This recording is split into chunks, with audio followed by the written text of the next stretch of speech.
Hello everyone. In this video we are going to discuss NaBH4 sodium boron hydride. ठीक है, तो यहाँ पे जो सोडियम होता है उस पर प्लस चार्ज है और ये जो बोरोन है उसको 4 बॉन्ड से हाइड्रोजन के H के साथ, तो यहाँ पे नेगेटिव चार्ज होता है। अब इसके एप्लीकेशन होते क्या है, तो जो आपका एसिड हैलाइड होता है उसके बाद आपका अल्डिहाइड और कीटोन, इसके रिडक्शन के लिए यूज किया जाता है। जब आप यहाँ पे NaBH4 यूज करते हो तो ये इसका कन्वर्जन किस में हो जाता है, अल्कोहल में हो जाता है, RCH2H। यहाँ पे भी NaBH4 यूज करोगे आप तो इसका कन्वर्जन किस में हो जाएगा, RCH2OH, प्राइमरी अल्कोहल में।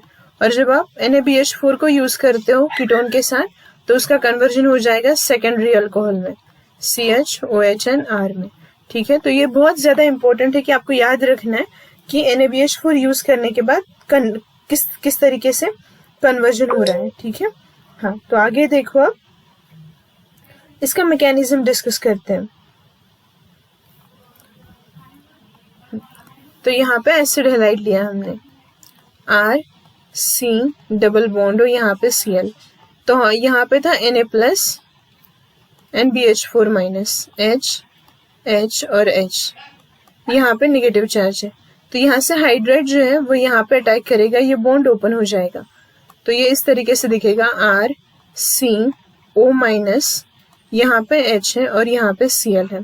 तो क्या होगा, यहाँ से ये नेगेटिव चार्ज रिबाउंड करेगा और Cl यहाँ से गुड लिविंग ग्रुप है तो यहाँ से निकलेगा। तो पहले इसका कन्वर्जन अल्डिहाइड में होता है। ठीक है, अब जब अल्डिहाइड बन चुका है तो अल्डिहाइड पे फिर से NaBH4 अटैक करेगा, Na plus and BH4 minus, तो बोरॉन को 4 हाइड्रोजन है यहाँ पे, नेगेटिव चार्ज। तो यहाँ से हाइड्राइड इस कार्बन पे अटैक करेगा, बॉन्ड ओपन हो जाएगा, तो ये RC ऑक्सीजन पे नेगेटिव चार्ज, यहाँ पे 2H। ठीक, और जैसे मैंने पहले भी बताया कि यहाँ पे हम वाटर ये ऐड करते हैं वर्क कप के लिए, तो ये नेगेटिव चार्ज वाटर से H प्लस ले लेगा और यहाँ पे इस तरीके से अल्कोहल में कन्वर्जन कर देगा। तो इस एक ही मैकेनिज्म में हमारा अल्डिहाइड का भी हो गया और एसिड हैलाइड का भी हो गया। ठीक है, कीटोन का भी सेम है। कीटोन का देखते हैं, कीटोन में RC डबल बॉन्ड R है, यहाँ पे हमने यूज किया Na plus and BH4 minus, इसको 4H अटैच है इस तरीके से। ठीक, नेगेटिव चार्ज, यहाँ से H माइनस यहाँ पे अटैक करेगा, बॉन्ड ओपन हो जाएगा, तो ये RC ओपन नेगेटिव चार्ज, यहाँ पे H, Na प्लस इसको बैलेंस करेगा यहाँ पे, और यहाँ पे एक R ग्रुप था। ठीक, हाँ, तो अब यहाँ पे नेगेटिव चार्ज है, ये नेगेटिव चार्ज है और बोरॉन क्या करता है, H हाइड्राइड ही डोनेट करता है, तो H माइनस और इस माइनस की रिपल्सिव रिएक्शन होगी, मतलब यहाँ पे रिपल्शन होगा। मतलब अब जो H आएगा वो बोरॉन हाइड्राइड से नहीं आएगा, अब वो कहाँ से आएगा, वो कप में जो आप पानी डालोगे वाटर, वहां से आएगा।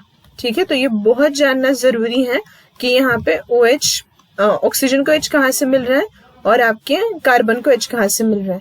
तो यहाँ पे मैं लिख के देती हूँ, RCOH, यहाँ पे H एंड यहाँ पे R है। देखो यहाँ पे जो H अटैच है कार्बन को, वो कहाँ से आया है, NaBH4 से आया है, और ऑक्सीजन O माइनस पे कहाँ से आया है, ये वाटर से आया है जो वर्क कप में हमने डाला है। ठीक है, तो इस तरीके से यहाँ पे हमने क्या देखा, एप्लीकेशन ऑफ NaBH4। ये एक रिड्यूसिंग एजेंट है और इसको सिलेक्टिव रिड्यूसिंग एजेंट बोला जाता है। इसको क्या बोला जाता है, सिलेक्टिव रिड्यूसिंग एजेंट। अब ऐसे क्यों बोला जाता है वो भी बताती हूँ, रिड्यूसिंग एजेंट।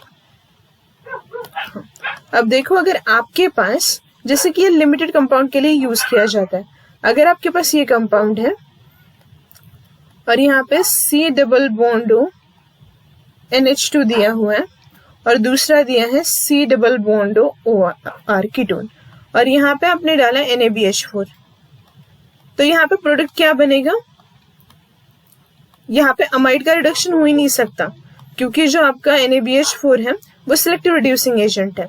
तो यहाँ पे जो कीटोन है उसका कन्वर्जन सेकेंडरी अल्कोहल में हो जाएगा, इसका कन्वर्जन सेकेंडरी अल्कोहल में हो जाएगा। हाँ, अब इसको सिलेक्टिव रिड्यूसिंग एजेंट क्यों बोलते हैं, मतलब क्या इसमें उतनी पावर नहीं होती। हाँ, यस, Na प्लस और ये जो बोरॉन है उसकी बोरॉन की साइज छोटी होती है, तो B और H के बीच का जो बॉन्ड है उसका बॉन्ड लेंथ भी कम होता है, तो वो इजीली टूट नहीं सकता। मतलब एल्यूमिनियम हाइड्राइड के कंपैरिजन में ये जो बॉन्ड है वो इजीली टूटता नहीं है, तो वो सिर्फ acid halide, aldehyde and ketone को ही रिड्यूस कर सकता है, बाकी के फंक्शनल ग्रुप को रिड्यूस नहीं कर सकता। इसीलिए इसको क्या बोला जाता है, selective reducing agent. Okay, thank you.